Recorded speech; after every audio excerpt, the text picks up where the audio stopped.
If you've watched or listened to my material for a long time, you know how important I think that it is to actually write down some of your live hands so that you can become a better player. So how do you do that? Do you use like the Note app in iPhone? That can be a little bit tricky. Do you use other note apps? I actually have two guys in the CLP community that have developed a specific mobile app just for this purpose. It's called Fastroll, and it allows you to easily record your live hands into this app and build out a database of the hands that you have played. It's also very, very easy to share your hands. You press the share button and you can send it off to whoever you want, and it will export it in a very, very easy, readable hand history format. I've had a lot of projects come my way, and I haven't really been impressed by any of them until now. If you use the code CRUSHLIVE, you can actually get the first month for free off their annual subscription. Just check out the link down below. Hello, Stephen. Sorry, Stephen, you're up next. Stephen from New Zealand, right? 8:10 in the morning there? Yeah, Auckland, New Zealand. Okay, cool. Auckland, New Zealand. So do you guys have a lot of live poker there? There's about maybe 8 tables running of cash games. Oh, 8 tables in Auckland? Yeah, in the Sky City Casino. Are there other places to play in New Zealand too, as well? Not really any other casinos in Auckland. There's a lot of private games and stuff going, but There isn't like other casinos anywhere else. Okay. oh, you have to travel for a different casino, like different cities and stuff. Yeah. But there are other casinos in New Zealand. Yeah. Oh, okay. So what is the size of the game? This is 510. And there's a straight on for this hand. 5-10 in. I'm usually really good with this stuff, but I don't know what currency New Zealand uses. New Zealand dollars. And is that the same as about the same as Australian dollars?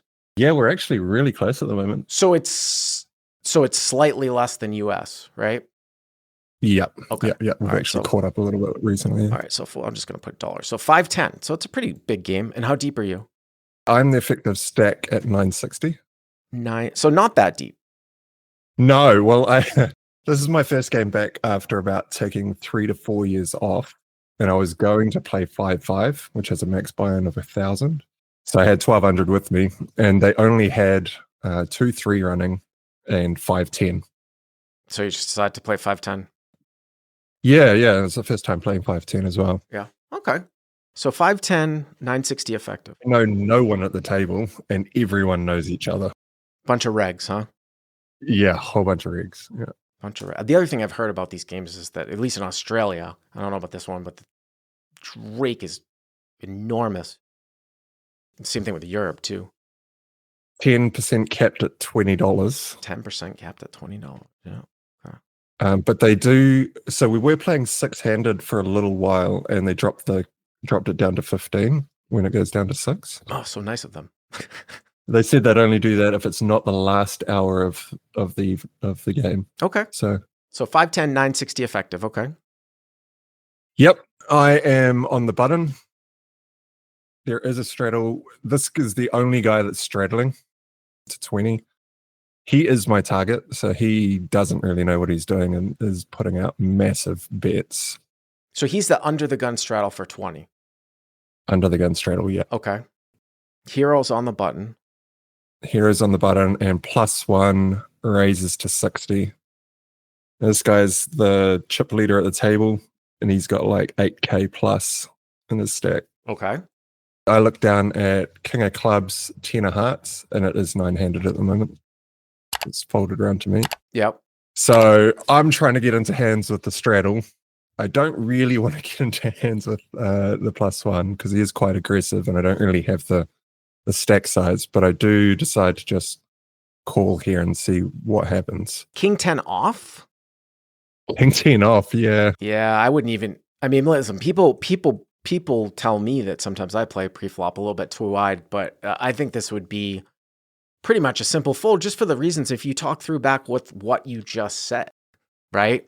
If you had like King 10 suited here, it might be a reason to flat call as opposed to 3-bet, even though I always want to encourage people to 3-bet in a 3-blind type of format to drive the people out. Sometimes if you keep like a big whale in, but I mean, give me some sort of like direct suited connector. And this is kind of just a text.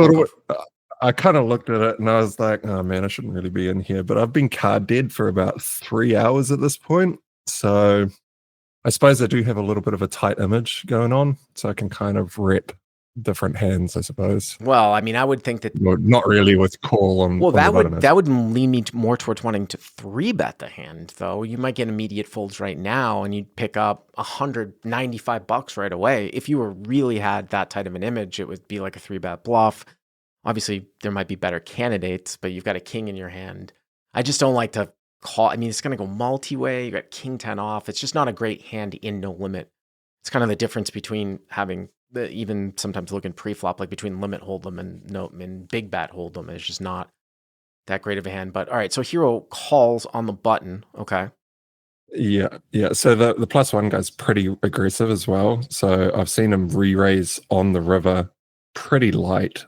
There was 4 to a straight and 4 to a flush, and he had the 8, which made the straight, no flush, and he re-raised on the river and got called by another 8, which is kind of, I didn't know what kind of game I was sitting down at that point. So did the straddle call behind or what? The straddle calls, yeah. All right, so it's 3 ways. 3 ways, yeah. All right, so right around like 190 or 195 or something like that to the flop. Okay. Yeah, minus 20 for the rake, yeah. Okay. Okay, so the 170. Crazy. yeah, Okay. 175, Yeah.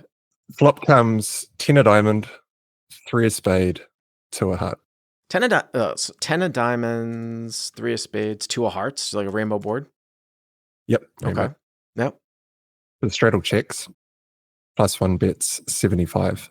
So check, +1, preflop razor, bet 75. Okay.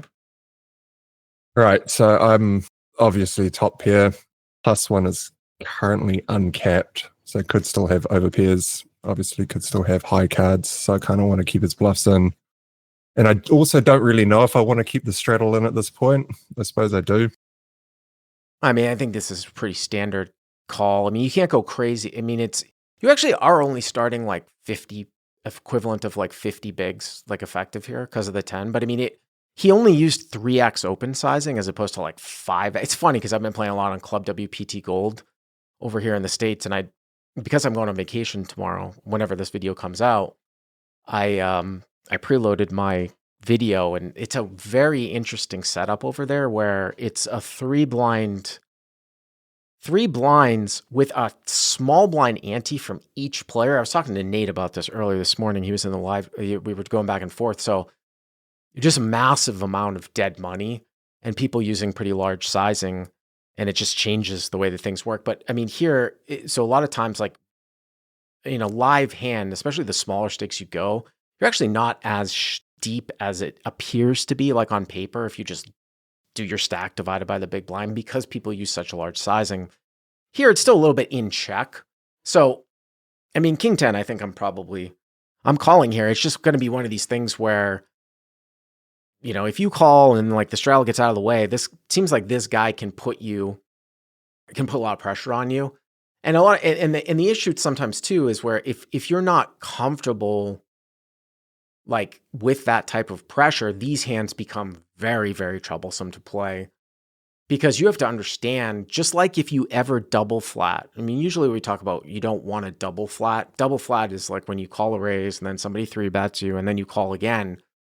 When you double flat, like you have to call down a lot if the player who is the 3-better knows what's going on, because your range is somewhat collapsed. You could say that a little bit in the sense for this hand, although you are protected somewhat by the fact that you can have some low sets. But anyways, all right, so +1 bet 75, you call? I call, and unfortunately the straddle folds. It was the guy I was aiming to play with. Yeah, I mean, and that's the other thing too. Like a lot of times people like kind of confuse, like, how do you go out when you're calling? Not that king 10 is really an implied odds type of hand, but when you're calling with a hand like a small pocket pair or a suited connector, and you're looking at stack depth and saying, well, I'm deep enough, you're actually attacking the strong range of the preflop raiser, not somebody in the field, not in this case the straddle, because it's so hard for you to both make big hands when you're not the preflop raiser.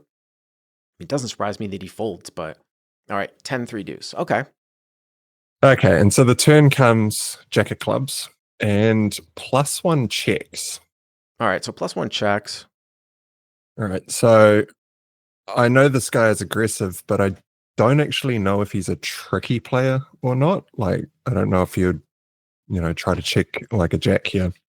But I would guess that he'd probably be c-betting a jack if he was, well, he'd probably bet a jack if he was c-betting over cards on the flop. Well, what's interesting about this card, though, is I don't even know how much this card is supposed to be checked by him all that often, really.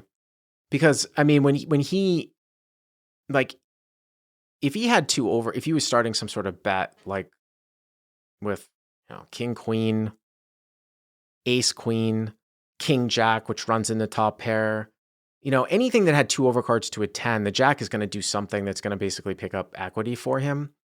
And even some sort of like ace X wheel draw, ace 4, ace 5, something. The only time like maybe this isn't bet here is if he was making a protection-ish type of bet, maybe with some like 6s through 9s. But the problem is that like, if he has those hands and you bet, he's probably just going to fold out. I mean, you could bet really small here and then just take a showdown at the end. Or you could just kind of try to get to showdown and just check it through. I mean, your hand doesn't need a ton of protection. Yeah. So I was trying to get to showdown just to see what he was up to, because I was also trying to figure out if he is tricky or not. So that re-raise on the river, he'd done twice or 3 times, but I'd only seen one showdown. So I know he's capable of putting players under quite a bit of a pressure. So did you check behind? I did check behind. All right, yeah. so hero checks behind. Also give him an opportunity to bluff on the river, Yeah, but I mean, it's just one. The other thing too is that we don't often talk about this, but you don't run into a whole lot of live players unless it's super high stakes that are really even capable of using multiple pot type sizing. What I mean by that is like betting it's no limit, right? Betting. I mean, you guys have what, like 800 left in you got what, maybe something like 800 left, 800 left or so in your stack. The higher stakes you go, some guys will use like 2x, 3x pot type of sizing, and they can put you in a world of hurt. Sometimes the way to counter that is actually to just take the betting lead and then try to show down at the end. You're almost betting for a cheap showdown. We don't really talk about that much. Whereas but again, you don't really come across a whole lot of guys that are capable of doing that, where they can just, like, let's say, for example, like It's a bet to check through on the river. Yeah, let's say you check behind here and like the river's like a deuce, a 6, an inconsequential card. And now he just moves all in at the end. You can, I mean, I don't want to say like you're betting to prevent getting bluffed, but it can put you into some tough spots if your opponent is capable of doing that. But you check behind, the pot remains 325. Okay. Yep. And so the river comes a 6 of diamonds. All right. So, I mean, that's kind of in line with what one of those cards, right? Doesn't really, I mean, the only thing about 6 of diamonds is like it might slow the preflop razor down just because another hand gets there in the form of like 4-5, or if you took off with like pocket 6s. With that being said, maybe he's got slivers of 6-6 here too. And if he was opening 4-5 suited or something like that, I would imagine you'd almost always, if you started a c-bet, you'd almost always barrel turn. Yeah, I wouldn't think 4-5 would come in like +1 though, would he? I mean, in a 9-handed. Yeah, that's definitely loose for sure. Yeah. Right, and so +1 checks. Okay, so +1 checks. Yeah. So the question, so I like this. So now your question is, you're thinking about value betting here, right? I am, yeah, because I'm pretty sure he wouldn't check a jack twice, given I know he is quite an aggressive player. I think you've got the best hand here. I mean, if he's any type of player, if I were him, there's no way that I would probably play the hand this way. And if I was your opponent, if you transported me into his spot and I play the hand this way, you almost always have the best hand versus me. Because like I'm probably if I check through on the turn on a jack, I'm probably value betting ace 10 now from up front. If I check through on a jack from up front. So I think that you definitely there's a very good chance that you have the best hand. Now, this brings up an interesting point though that we don't often talk about at the 2-5 level and below. where when you start to play against better aggressive players, sometimes you can't make as thin value bets on the river because there's always a chance you might get blown off your equity. Meaning that the frequency of river check raise bluffing goes up. So sometimes you don't want to open the betting up if you're going to get yourself into a situation where your hand feels like it has enough showdown value, but you don't want to play for basically stacks. You never have to worry about that at 2-5 and below. Betting in position is almost like a free roll because the frequency of check raise bluffing is so small. The problem for your hand though, to be honest with you, Steven, is like, you had to have called the flop with something. So I don't know how you get called here about like pocket sevens, pocket eights, or pocket nines. You know what I mean? Like, it's just like 4-5 comes in. Pocket sixes is another hand that you might play this way. So even if you have the best hand a huge majority of the time, it doesn't necessarily mean that you get to value bet. Because if your opponent always ends up with a hand here that's not calling, it's not a value bet. And then you open yourself up to sometimes getting blown off your equity in a certain situation. Now, if you want to really drill in, it doesn't sound like you're prepared to do this. And this is one that we talk about, but it's very, very rarely ever executed correctly, is you could try to induce some sort of bet all in where you're like, all right, well, I'm going to like use this guy's aggression against him. I'm not folding. I could check behind and I'm going to win the vast majority of the time, but maybe I'll bet and I'm going to call off if he check raises all in. But I mean, if you're coming back from like laying off for 3 or 4 years, I don't know if that was necessarily going through your head. Yeah, there's a lot going through my mind.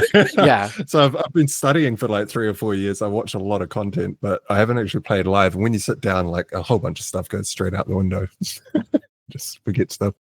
So you're saying that you don't think like a small pocket pair would like 9s through 7s would call? I don't, but like how can he call? What do you have here? Well, I have so about 3 or 4 hours earlier, I did get caught bluffing with 10 high on a river bet when it did go check on the turn. Yeah, but that's like, but I mean, I don't know what the specifics are. I'm just looking on paper at this hand, right? The board this is why like sometimes like when you don't have enough bluffs in your range, you have to value bet less often because the board's 10-3 deuce, right? So he bets 75. It wasn't even sort of tiny. Now, this is how we do like structured hand analysis, right? You call with a guy behind you. So you have to have something here. You call with a guy behind you, the other guy folds, right? So it's not like you're gonna have to have something to call the bet on 10-3 deuce.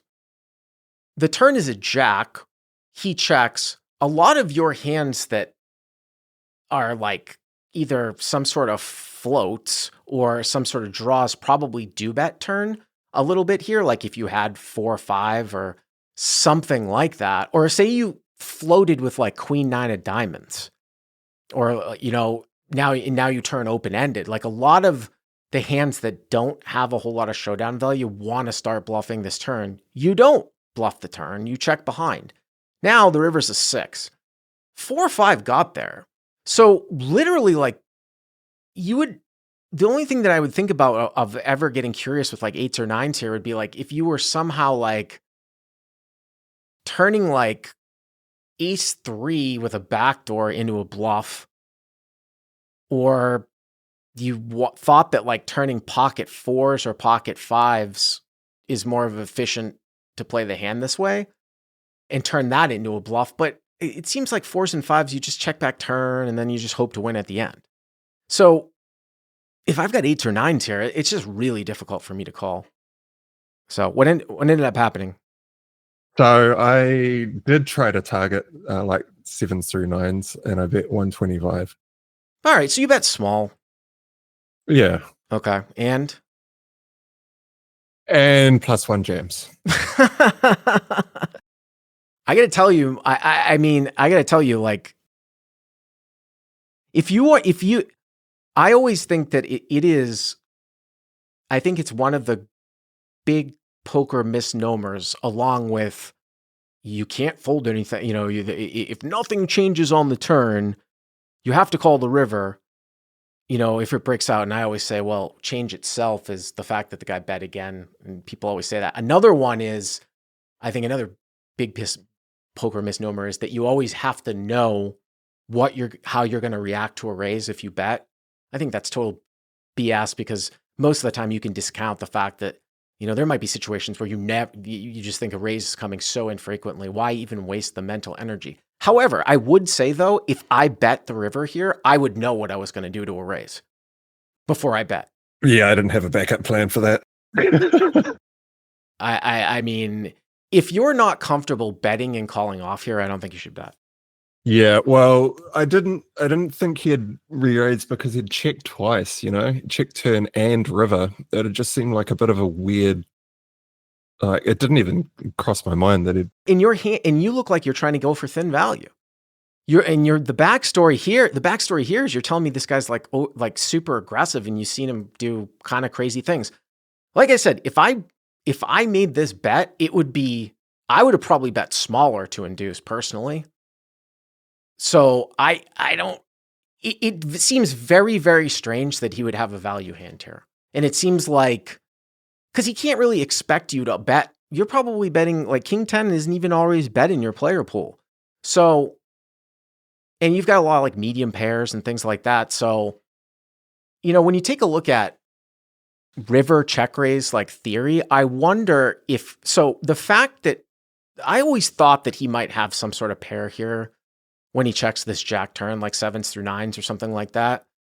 So if river check raise bluffing theory says you take a hand that can win sometimes at showdown and you turn it into a bluff. And what I mean by that is like, he can't check at the end here with king, queen. It has no chance of winning, because if you check behind, he's going to lose. But if he's got 7s, 8s, or 9s here and he checks to you, maybe sometimes that hand wins. He beats like pocket 4s, pocket 5s, ace 3, something like that.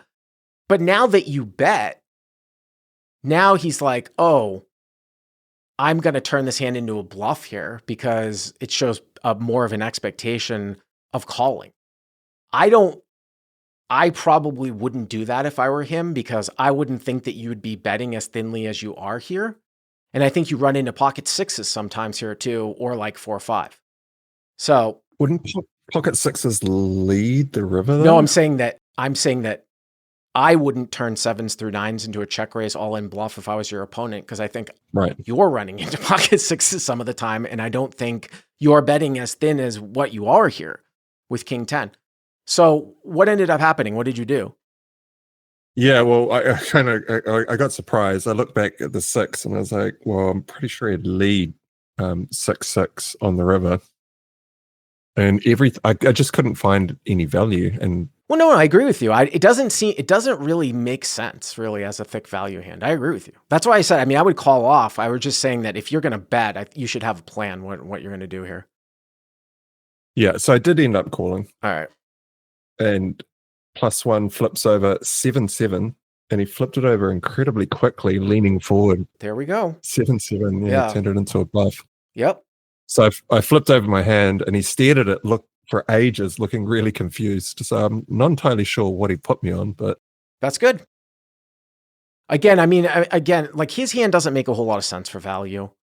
And I just think he should fold personally, because I think he runs into some strong hands here.